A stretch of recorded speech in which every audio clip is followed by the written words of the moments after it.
بسم اللہ الرحمن الرحیم قال اللہ تبارک و تعالی فی کتابہ المجید وفرقانہ الحمید شہر رمضان الذی انزل فیہ القرآن۔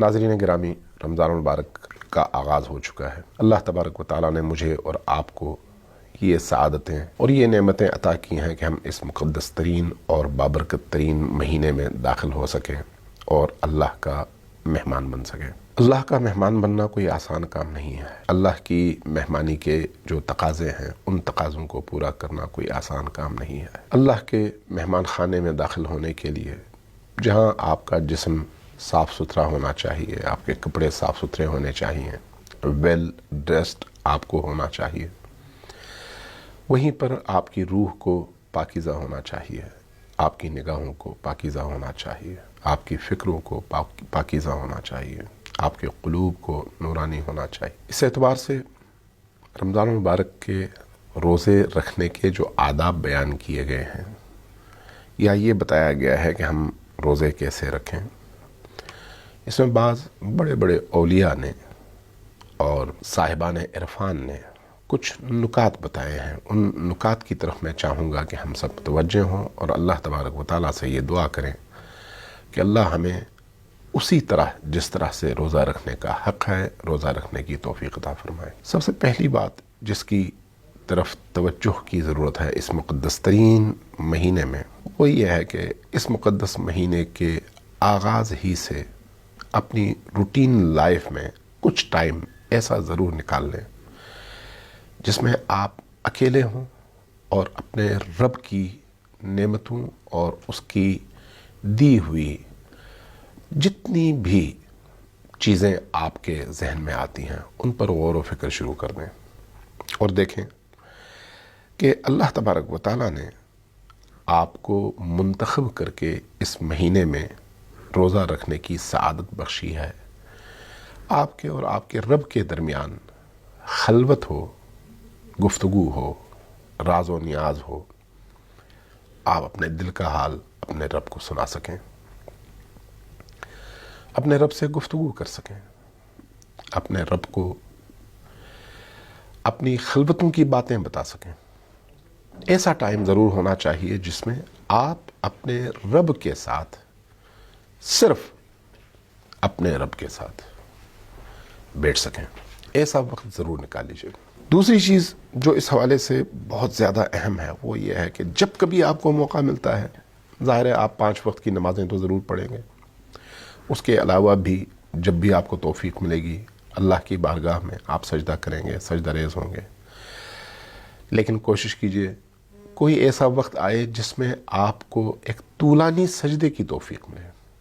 یہ میں اولیاء اللہ کی نصیحتیں بیان کر رہا ہوں۔ طولانی سجدے کی توفیق، اپنی پیشانی زمین پر رکھیں، اپنے رب سے عرض کریں کہ بار الہ، میں نے اپنے پورے وجود اور پوری ہستی کی سب سے مہنگی اور سب سے قیمتی چیز جو میرا چہرہ ہے وہ خاک پر رکھ کر تیری بارگاہ میں عبودیت، انکسار، ذلت، پستی، عاجزی اور تیرے عشق و محبت کا اظہار کیا ہے۔ تو مجھے ایک طولانی سجدہ شب و روز میں ضرور کیجیے گا جس میں آپ ہوں اور آپ کا رب ہو۔ اس مہینے کے آغاز ہی سے جب کبھی آپ کو شعوری طور پر توفیق ملتی ہے، آپ نیت کر لیں کہ آپ نے یہ جو روزے رکھنے ہیں یہ سارے کے سارے روزے صرف اور صرف اپنے رب کے لیے رکھنے ہیں، کسی اور کے لیے۔ آپ نے اپنی یہ عبادت صرف اپنے رب کو دکھانی ہے، کسی اور کو۔ آپ نے صرف یہ سودا، یہ تجارت، یہ بزنس، یہ بیع و شراء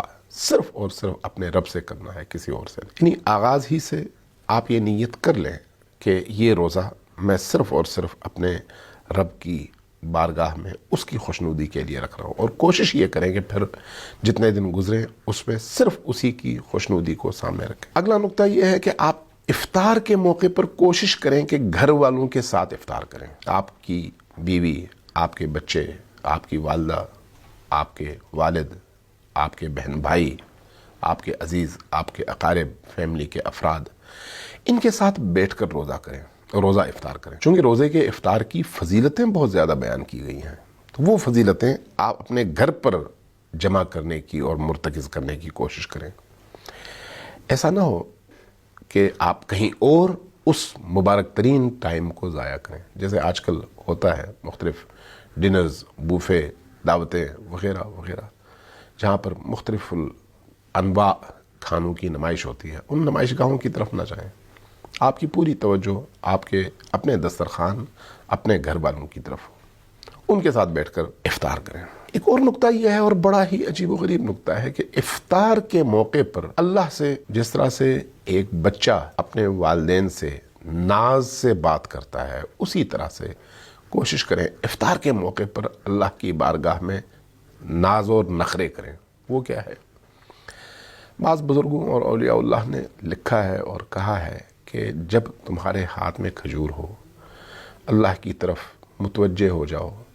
منہ میں ڈالنے کا مطلب یہ ہے کہ اب تم افطار کرنے لگے ہو. افطار سے پہلے منہ میں نہ ڈالو، روکو. روکنے کے بعد اپنی پوری توجہ اپنے رب کی طرف دو. اپنے رب کی طرف توجہ دے کر رب سے کہو کہ بار الہ، اگر تم میری دعا قبول کرے گا، میری حاجات مستجاب فرمائے گا، تو تب میں افطار کروں گا، ورنہ نہیں کروں گا. افطار تو کرنا ہی ہے، لیکن اپنے رب سے ناز برداریاں اٹھواؤ. ہاتھ میں کھجور لو اور اللہ سے ہم کلام ہو جاؤ. آنکھیں بند کرو، اللہ کی طرف متوجہ ہو جاؤ. اس توجہ کے بعد اللہ سے دعا مانگو. دعا کیا ہونی چاہیے یہ آپ خود بہتر جانتے ہیں کہ آپ کی ضرورت کیا ہے. آپ کی نجی زندگی میں، آپ کی انفرادی زندگی میں، آپ کی معنوی زندگی میں، آپ کی روحانی زندگی میں، آپ کی باطنی زندگی میں آپ کی ضرورتیں کیا ہیں. ان ضرورتوں کو سامنے رکھتے ہوئے ہر رات کم از کم ایک دعا ضرور مانگیں جب آپ افطار کی میز پر، افطار کے دسترخوان پر بیٹھے ہوں.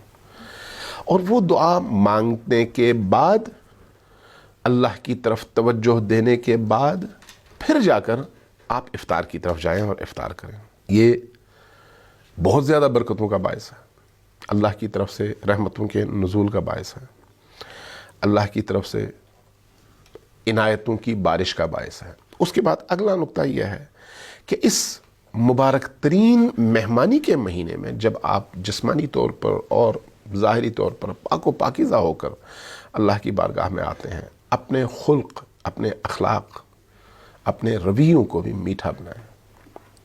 گھر والوں سے میٹھا رویہ، بچوں سے میٹھا رویہ، اپنے دوستوں سے میٹھا رویہ، اپنے ہمکاروں سے میٹھا رویہ، اپنے آفس کے کولیگز سے میٹھا رویہ، اپنے بزنس پارٹنر سے میٹھا رویہ، اپنے ماتحتوں سے میٹھا رویہ. چونکہ یہ مہینہ ایسا مہینہ ہے، یہاں پر چہرے پہ کرختگی نہیں ہونی چاہیے، یہاں پر دل میں کدورتیں نہیں ہونی چاہیے. کوشش کریں کہ اللہ تبارک و تعالیٰ جو آپ کو ٹائم دیتا ہے، اس ٹائم میں سے خصوصاً سحر کے موقع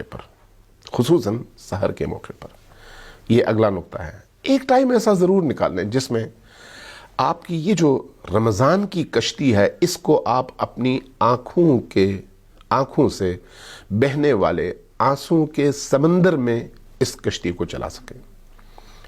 آنکھوں سے آنسو بہ رہے ہوں اور آپ کی توجہات اللہ کی طرف ہوں، آپ مناجات میں مصروف ہوں، آپ گفتگو میں مصروف ہوں، لیکن کس سے؟ اپنے رب سے. سحر کے اوقات میں وہ جو دعائیں امام سجاد علیہ السلام سے منقول ہیں، امیر المومنین سے منقول ہیں، باقی ائمہ اطہار سے منقول ہیں، ان دعاؤں کو پڑھیں، ان دعاؤں کے ذریعے سے اشک بہائیں، ان دعاؤں کے ذریعے سے اپنی آنکھوں کو نم کریں، تاکہ اللہ کی بارگاہ میں ان آنسوں کے ذریعے سے آپ اس مبارک اور مقدس مہینے کی تمام تر فضیلتوں کو حاصل کر سکیں.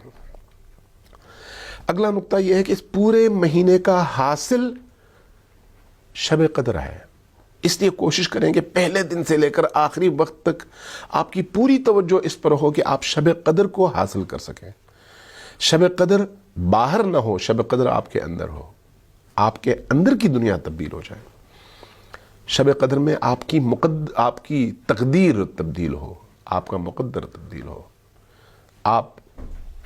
ہم سب اللہ کے بندے بن سکیں. اس لیے شب قدر کے حصول کی کوشش پہلے دن سے ہونی چاہیے. جب آپ پہلے دن سے توجہ کے ساتھ آگے بڑھیں گے تو یقینی طور پر شب قدر بھی آپ کو حاصل ہوگی اور اللہ تبارک و تعالیٰ شب قدر کی نعمتوں سے آپ کو نوازے گا. اگلا نقطہ، یہ ربیع القرآن کا مہینہ ہے، قرآن کی بہار کا مہینہ. آپ ہر سال کوشش کرتے ہیں ایک کم از کم پارہ قرآن کا پڑھ سکیں، لیکن اس دفعہ مقدار پر نہ جائیں، اس دفعہ اس کے مفہوم پر جائیں، کمیت پر نہ جائیں، اس دفعہ کیفیت پر جائیں۔ اس سے پہلے بھی تو آپ نے کئی دفعہ قرآن ختم کیا ہے۔ ختم قرآن اہم نہیں ہے، ادراک قرآن اہم ہے۔ ختم قرآن اہم نہیں ہے، فہم قرآن اہم ہے۔ ایک آیت کا انتخاب کریں، اس آیت کو ورد کریں، اس کے ترجمے پر غور و فکر کریں، اور اس آیت کو اپنے اور اپنے رب کے درمیان واسطہ بنائیں، اس آیت کو اپنے اور اپنے رب کے درمیان رابطے کا ذریعہ بنائیں، ورد کریں، بار بار پڑھیں، بار بار توجہ دیں۔ اسی طرح سے مناجاتیں، بہت ساری مناجاتیں ایک ساتھ پڑھنا اہم نہیں ہے، لیکن یہ اہم ہے کہ آپ بہت ساری مناجاتوں کی جگہ کسی ایک مناجات کے ذریعے سے اپنے دل کو، اپنی فکر کو، اپنی سوچ کو اپنے رب کی طرف مرتکز رکھ سکیں۔ یہ بہت اہم ہے۔ اس لیے اس پورے رمضان المبارک میں اس بات کی ضرور کوشش کریں کہ مقدار بے شک کم صحیح، لیکن کیفیت کے اعتبار سے اس کا معیار ہے، معیار کے اعتبار سے وہ اتنا معیاری ہو کہ آپ کی روح کو ملکوت سے پیوستہ کر سکے، جوڑ سکے، اور آپ کو ملکوت کا سفر کروا سکے۔ ایک اور نقطہ، اور آخری نقطہ ہے، وہ یہ ہے کہ جس طرح سے آپ رمضان المبارک کی طرف توجہ دیتے ہیں، اسی طرح سے اس رمضان کے مالک کی طرف بھی توجہ دیں۔ وہ جو حقیقی رمضان ہے وہ کون ہے؟ امام عصر، امام زمان، حضرت مہدی موعود علیہ السلام۔ جہاں آپ روزے سے ہیں، اس حقیقی روزے دار کی طرف توجہ دیں، اس حقیقی روزے دار کی طرف توجہ، اس سے توسل، اس سے اپنے آپ کو جوڑنا، اس کی یاد کو اپنے دل کی ٹھنڈک بنانا اور چین اور آسائش کا سبب بنانا، اور اس کی یاد سے سکون پانا، یہ آپ کے روزے کی فضیلتوں کو دوبالا کر دے گا، اور آپ کی روح نورانی اور سرشار ہو جائے گی۔ اللہ تبارک و تعالی ہم سب کو اس ماہ مبارک کے ان نکات پر عمل پیرا ہونے کی توفیق اور سعادت نصیب فرمائے۔ والسلام علیکم ورحمۃ اللہ وبرکاتہ۔